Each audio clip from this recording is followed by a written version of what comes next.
Hey everyone, Lemuel Simpleton here. This week on Simpleton Reviews podcast, we're reviewing Tenet.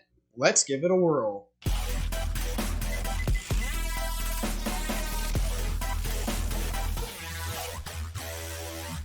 Hey, welcome back to the Simpleton Review. We are glad you're here to join us this week. This week we are going to tackle the Christopher Nolan piece of movie called, I was going to say masterpiece, but anyway, it's called Tenet. It's his latest release that he tried to release at the theaters, and it did well. It made $11 million, which is not that, like his first weekend, which $11 million is like that's nothing compared to their advertising was really effective. I think it was pretty effective. It was indeed, but of course Nolan was really mad that it went to streaming so quickly. But it's just the way it is these days. It's kind of the state of affairs. Yeah, it's just you just got to deal with it. Yeah, it's the company decided to make money is how they did it. Yeah, so we are going to tell you guys a little bit about our thoughts about this movie Tenet, and since we kind of try to take turns on who starts the conversation off, it's my turn. And I've got comments. I've got thoughts on this movie, and I will start with this one. I thought it was a convoluted mess. I thought that the concept is really cool, but I could not keep up with anything that was going on. And when you start your movie, look, first of all, I want to say the opening scene, incredible. That opening scene, that was cool. Shocked the living daylights out of me. I was not expecting that. It was an incredibly well shot, well executed scene. It was amazing. But then after that, it started right here, and then it wasn't like this. It was like this, like straight down, vertical. I was just like, what happened here? And I'll tell you why. Because I like to tell you why. I'll tell you why. When you have Fleur from Harry Potter, when you've got Fleur, the scientist, tell you don't think about it, right? That's how they describe to you what happens with the time travel in this movie. Just don't think about it. Are you serious? That's what you're gonna tell us? Just don't think about it. Just go with the flow. No, give us something. See, and I think they stole that from Looper. If you ever saw, did you see Looper? I have seen, yes. Yeah, and that's what he said. He said it in the diner. He says, it's all that time travel stuff. It's going to mess with your mind. Yeah. Give up. Yeah. The premise was interesting. I'll give him that. And the shots when you're going in and out of the time and you're inverted. Wow. Impressive directorial skills there. But man, the storyline... What was Nolan smoking when he wrote it? I'm telling you, it was tough. Way tough. I thought Inception was a mind thing. Inception was easy to follow compared to this convoluted mess. Charlie, what did you think? I saw it 3 times to get it. And I think I'm almost there. I think I need a couple more times. You're still not there yet. No, I'm getting pretty close. Okay. Yeah, there's so many things that look like plot holes, but they actually tie together.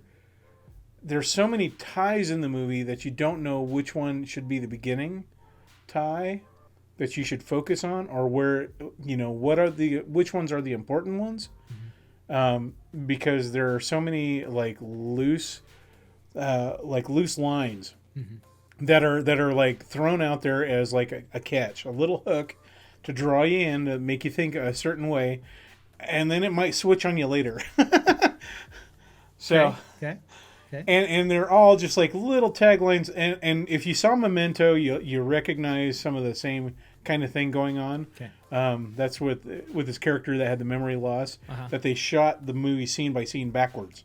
And it's one of the earlier Christopher Nolan films. Mm-hmm. Fantastic, but at the same time, it's like you could tell there was a point where you understood, about halfway through the movie, you kind of think, oh, okay, this is where it's going. And you kind of, you have a hint to where it's going to end, and then they throw a nice surprise at the end anyway. So yeah, right? Yeah, I just like whatever. But again, 3 times, and it's still hard to figure out because it's like the time travel is innate for things, innate for people, innate for time spans, directional. I mean, it was, that was just kind of messed up. Oof. Lemuel, you go ahead. I thought it was pretty fun, to be honest. Absolutely fun. No doubt. I watched it. It was fun. Waking up in the morning. Like, I had pretty much just woken up and booted it up and started watching it. Yeah. I didn't think a whole lot about the time travel, but I tried to understand it as best as I could, and then I was like, I'm not even gonna bother trying. I'm just gonna let myself kind of get into it. The music, the way they handled the music was super nice, especially towards the end of the film. They did this bit where, like, at points the music was going forward and then they'd reverse the music, and that was super cool to notice. It was very fun that they played with it that way. Yeah. And then just the action scenes, like when they're fighting someone who's like going, you know what I mean? Like when they're fighting a time traveler, that was pretty interesting to watch the way they handled that. Yeah.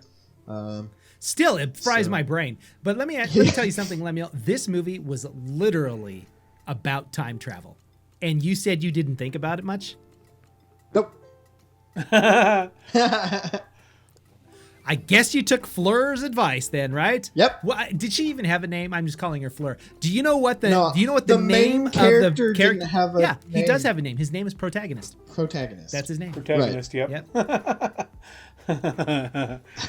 Look, the direction as far as the action sequences were put together were superb. Oh my gosh, Nolan that was is an so expert. amazing. There's absolutely Yeah. no doubt about it. His direction, as far as that's concerned, he's an expert filmmaker. It was beauty. His script writing, Oh, yeah. though, in this one leaves something to be desired. He could have spelled the it out dialogue? at least just a little bit. Yeah, dialogue was really. It was goofy. Yeah, there wasn't It much was there. cheesy. Yeah. A lot of the time, especially with his interaction with Fleur, where they were like trying to explain kind of how it works and that sort of stuff. She'd say something like the World War III line. We're trying to prevent World War III. Had me laughing so hard. The way they delivered it and just that whole line had me in tears. Yeah. I was. Yeah. It was so funny. Well, I thought the guy who played the protagonist, and I don't have it pulled up like I normally do, so I don't know his name. I thought he did a really excellent job. I think Patrick, what's his name?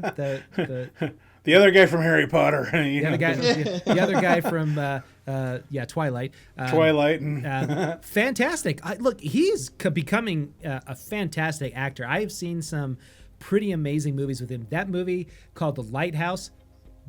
Is he in the new Batman movie too? Yes, he is going to be in the new Batman movie. That's I great. think he's doing a fantastic job. He's going to be, a really good actor.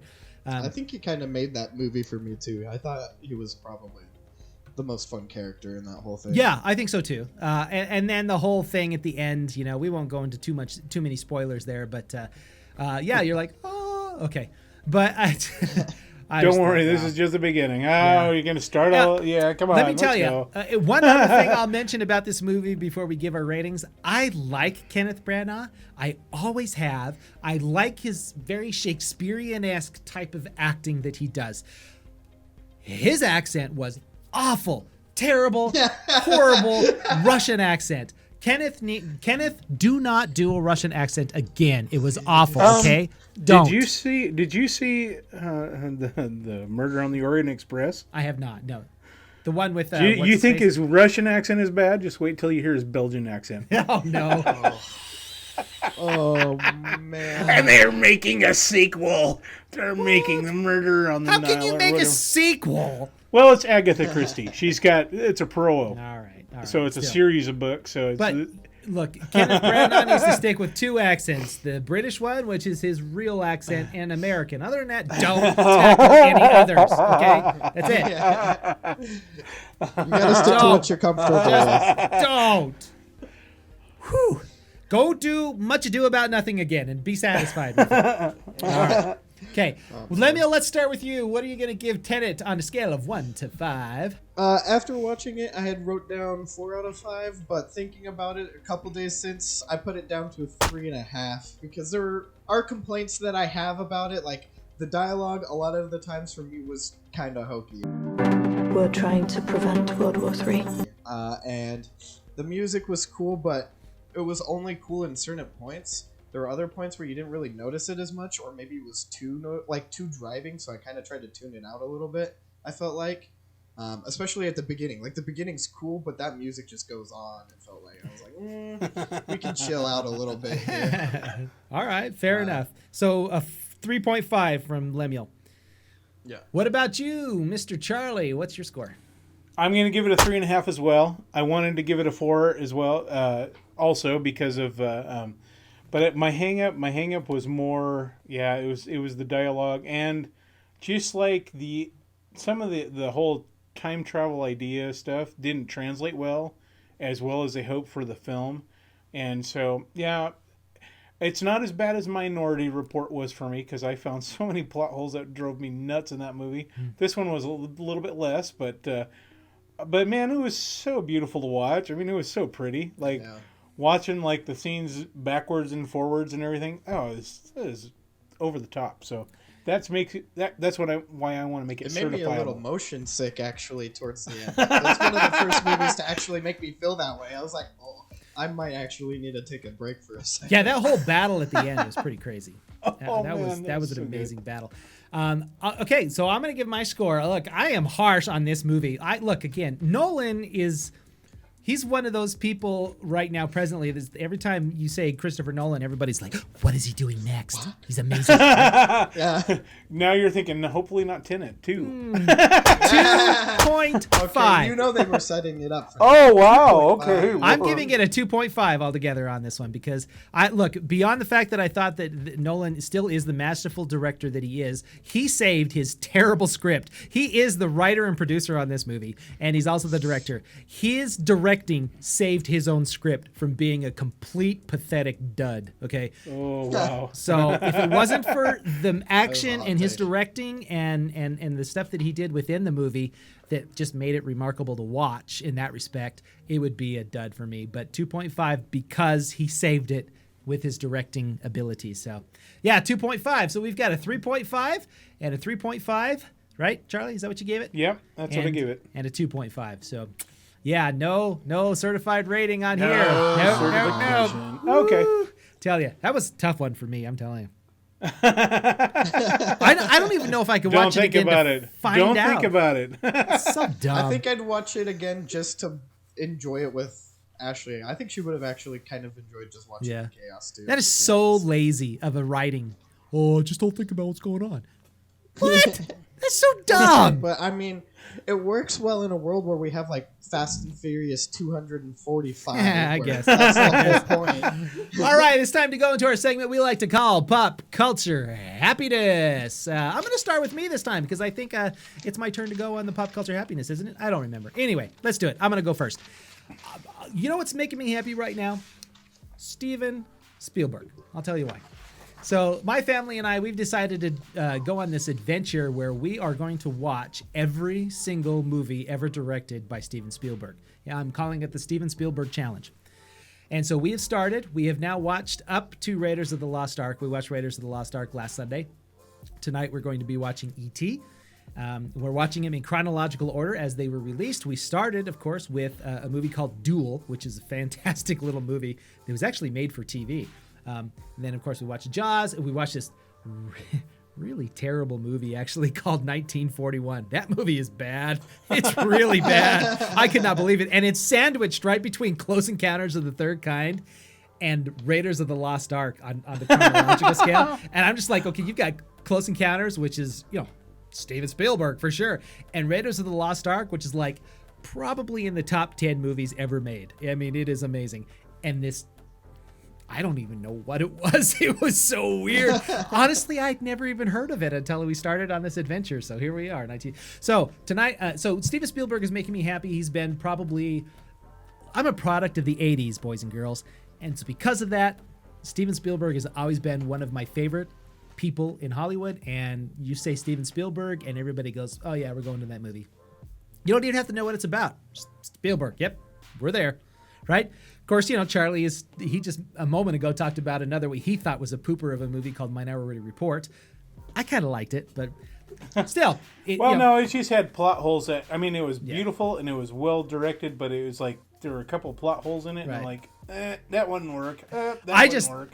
My thing about Minority Report that I liked the most was its view of the future and all of the advertising and how that stuff. I was like, so I have pretty. never seen a movie that has been so accurate on what the future would be like as Minority Report has been as far as that's concerned.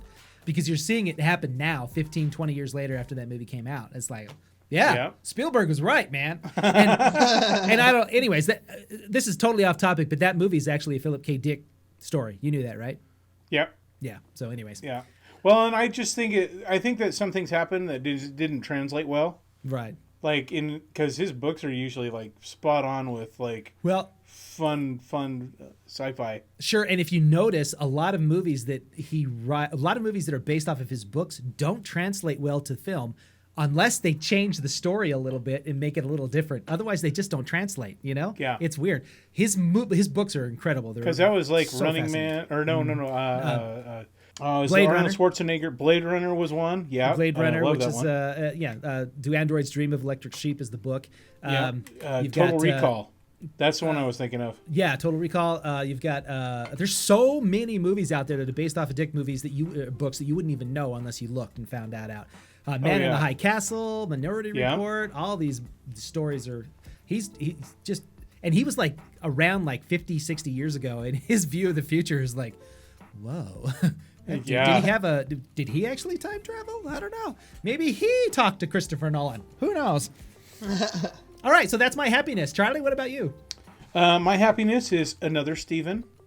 Okay. Stephen King put out another book, and I've noticed. Now I'm a little bit behind the times, so this is like a third novel in this like series. It's kind of like a throwback kind of style, and he brings out like it's called Later, but it's a hard case crime. So he's kind of like bringing back the old novelty, old novellas. So they're shorter. They're made like basic crime stories. This one they're throwing in elements of horror, elements of like sci-fi. So, but it just sounds like a blast. So this new one's called Later, and I just say pick it up. Okay.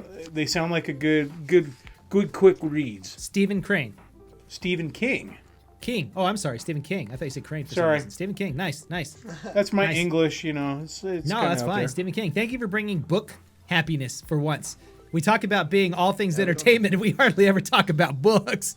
Which is weird because I'm reading like 5 books right now currently. I should talk about them. Let me know. You should put a post list. I should. I need to review some of the books I've written or read. Or even if you just post a list like, hey, this is my reading list for the week. Not a bad idea.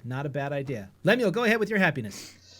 So mine is this gentleman who calls himself Philip DeFranco, which I think is actually just his name. He does entertainment news on YouTube. And he's been making me happy because he does a podcast called A Conversation With, where he just talks to people.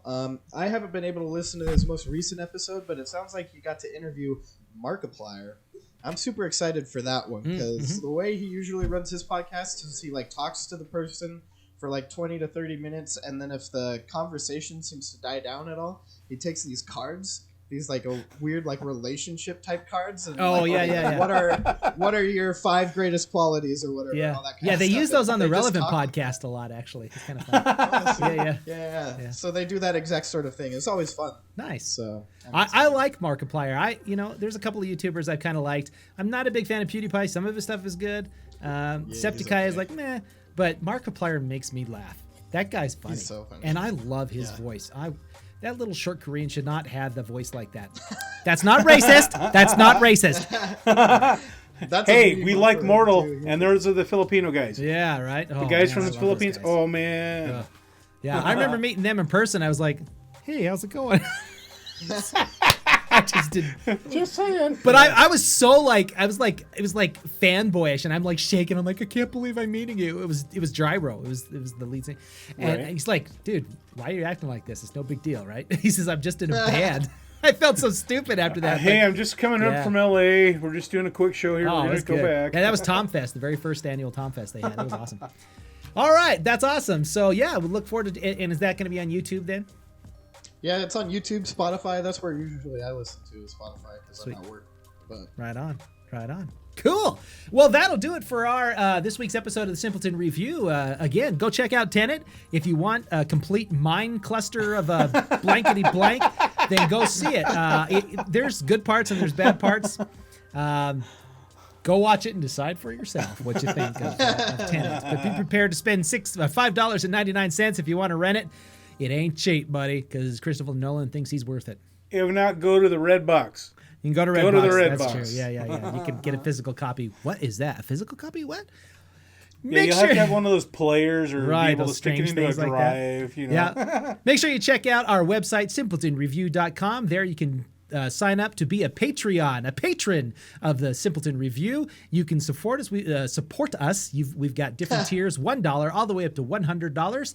And I actually have that open here. We'll just go really quick and I'll say a few things. So like tier 1, basically we'll give you, if you sign up at the $1 a month, you have our undying gratitude. You'll get a shout out on future episodes of our weekly Simpleton Review and an acknowledgement on our website.